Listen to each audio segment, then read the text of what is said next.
자, 이어서 해보도록 할게요. 자, 이번에는 이어서 그 효과적인 교수를 위한 의사소통 능력에서 아까 앞에서 얘기한 것은 교수법이라는 것은 학생들에게 배움이 일어나게 하는 것이 교수였잖아. 그래서 학습자가 있고 교수자가 있고 가르치고자 하는 내용이 있었었어. 그치? 그래서 이제 전달을 하는 건데 그러기 위해서는 효과적인 교수를 위한 방법 네 가지가 있었고 그것에 이어서 이번에는 의사소통 능력, 효과적인 교수를 위한 의사소통 능력, 의사소통 능력의 기초 해가지고 그냥 생각해봐도 알겠지만 우리가 그 사람과 소통을 하려면 기본적으로 공감과 이해가 바탕이 되어서 소통이 이루어져야 되는 거잖아, 그치? 그리고 효과적인 의사소통을 할 때는 일단은 관계가 형성되어야지만 의사소통이 가능하다는 거. 그 다음에 가르치는 사람의 의사소통 능력도 중요한데 배우고자 하는 학생의 의사소통 능력도 중요하다는 거지. 그지? 그러니까 무슨 말이냐면 여기 이제 얘기가 나오는데 학생은 교사로부터 필요한 도움을 받기 위해 자신의 요구를 정확하게 표현할 수 있어야 한다.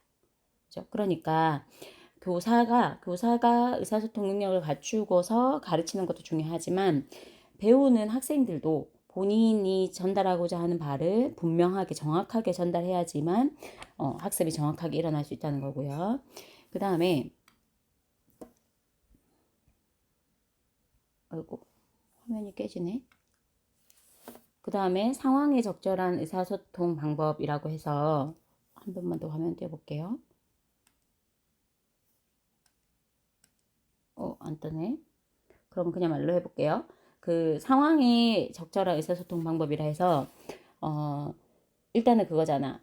그 경청해야 될 때, 그러니까 내가 이야기해야 될 때랑 들어야 될 때를 구분해서 이제 하는데 상황에 적절하다라는 말은 내가 현재는 의문형으로 해야 되는지, 그러니까 의문형으로 말해야 되는지, 아니면 발문이어야 되는지, 아니면 뭐 여러 가지 상황에 따라서 명령형이어야 되는지 뭐 그런 것들이 있을 거잖아. 그거를 이제 구분해서 사용해야 한다는 거지. 그 다음에 기본적으로는 일단 학생의 말을 미리 판단하면 안 돼. 그 다음에 비판해도 안 돼.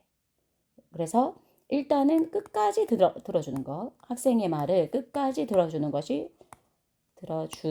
네, 이게 제일 중요해요. 그래서 적극적 경청을 위한 3계명이라 해서 공감하고 그 다음에 판단하지 말고 그 다음에 비언어적 경청.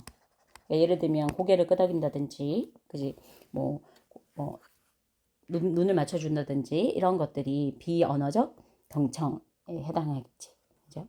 그러면서 이제 상대의 감정을 상하지 않게 하면서 내가 원하는 바, 내가 느끼는 바를 전달할 때 쓰는 것이 우리 이제 아이 메시지잖아. 그래서 아이 메시지라 해서 나전달법, 그죠? 나전달법이라고 하는데 그 객관적인 사실만 말하고 그 다음에 나의 느낌, 상대를 비난하지 말고, 그지? 상대를 비난하지 말고 나의 느낌을 이야기하면서 학생 행동에 초점을 맞추지만 내가 어떻게 느꼈으니까 네가 어떻게 했으면 좋겠다라고 나는 바란다 이렇게 나전달법을 이용해서 소통하는 것이 중요하다. 이제 뭐 그런 얘기들을 하고요. 화면이 그 인쇄가 정확히 안 들어갔나 봐요. 그 다음에 이제 마지막에는 그 수업 내용에 효과적인 설명이 있는데 선생님이 수업적인 내용을 설명할 때는 명확한 언어를 사용해야 되고 그 다음에 주제 중심의 수업을 가지고 그 주제에 대해서 그 핵심어, 그지? 주요 내용, 핵심어를 전달할 수 있어야 된다. 요것이 효과적인 교수를 위한 의사소통 세 가지입니다.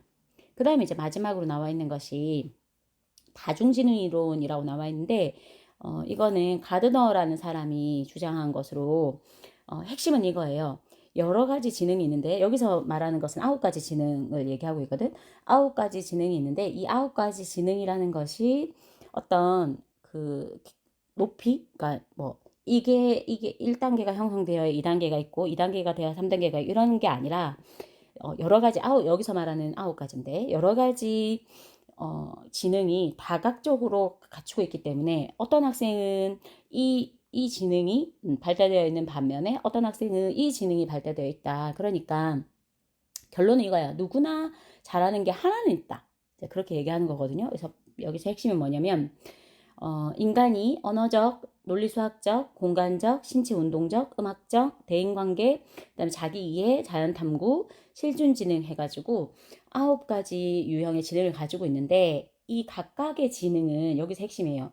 비교적 독립적이기 때문에 한 영역의 지능이 높다고 해서 다른 영역의 지능이 높다고 얘기할 수도 없고 또 거꾸로 한 영역이 낮다고 해서 다른 영역이 낮은 것도 아니다. 그러니까 학교 교육을 통해서 다양한 능력 개발을 하고 학생 개개인의 재능과 소질을 발굴하여 그 학생이 가지고 있는 잠재적인 능력을 이끌어내는 것이 학습이다. 교수법이다. 이제 이런 얘기를 하고 있어요. 그래서 여기서 가드너예요.